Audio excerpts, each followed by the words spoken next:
വഴിതെറ്റി നടക്കുന്നവരുണ്ടെങ്കിൽ അവരോട് ഞാൻ പറയുന്നത്, നിങ്ങൾ പിടിക്കപ്പെടും. കുറച്ച് താമസിക്കുമെന്ന് മാത്രമേ ഉള്ളൂ.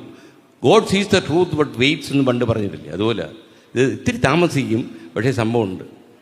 ഞാൻ ഈ അടുത്തിടെ ഒരു പ്രസംഗം നടത്തി കൊച്ചിയിൽ. നിങ്ങൾ വൈറലായി കാണും, യൂട്യൂബിലൊക്കെ നിങ്ങൾ കണ്ടിട്ടുണ്ട്. കുറച്ച് അപകടം പിടിച്ച പ്രസംഗമായിരുന്നു. അതുപോലെ 4 പ്രസംഗം നടത്തി എൻ്റെ ജീവിതത്തിന് ആരിലും വിലയിടും. അപ്പം ഞാൻ നേരെ നോക്കുമ്പം ഒരു ലോക വൃത്തികെട്ടവനോട് ഇരിക്കുക.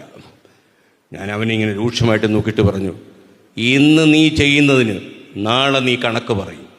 ഏതോ സെൻട്രൽ ജയിലിൻ്റെ ഇരുമ്പഴി നിന്നെ കാത്തിരിക്കുന്നുണ്ടെന്ന് തോന്നുന്നു. അവൻ പുറകോട്ട് നോക്കി, വേറെ ആരോടാണ്. അപ്പോൾ അവനോട് തന്നെ ഇറങ്ങി പോയി. അവൻ്റെ സമാധാനം അന്ന് പോയി കാണും. നിൻ്റെ പൂട്ടാനുള്ള തെളിവ് എൻ്റെ കയ്യിലുണ്ടെന്ന് ഞാൻ പറഞ്ഞു സ്റ്റേ ചെയ്യുന്നു. അപ്പോൾ ഇത് നമുക്ക് ഈ സമൂഹത്തിൽ നടക്കുന്ന പലതും നമ്മളെ സങ്കടപ്പെടുത്തും. ഞാൻ പറയുന്നത്, ഈ കുട്ടി പറഞ്ഞത് വളരെ ശരിയാണ്. ഒരു പുതിയ ജനറേഷൻ വരുന്നു, അവരുടെ ഒരു വാല്യൂ സിസ്റ്റം ഡിഫറൻ്റ് ആണ്. പക്ഷേ നമ്മൾ കള്ളവും കാപട്യവും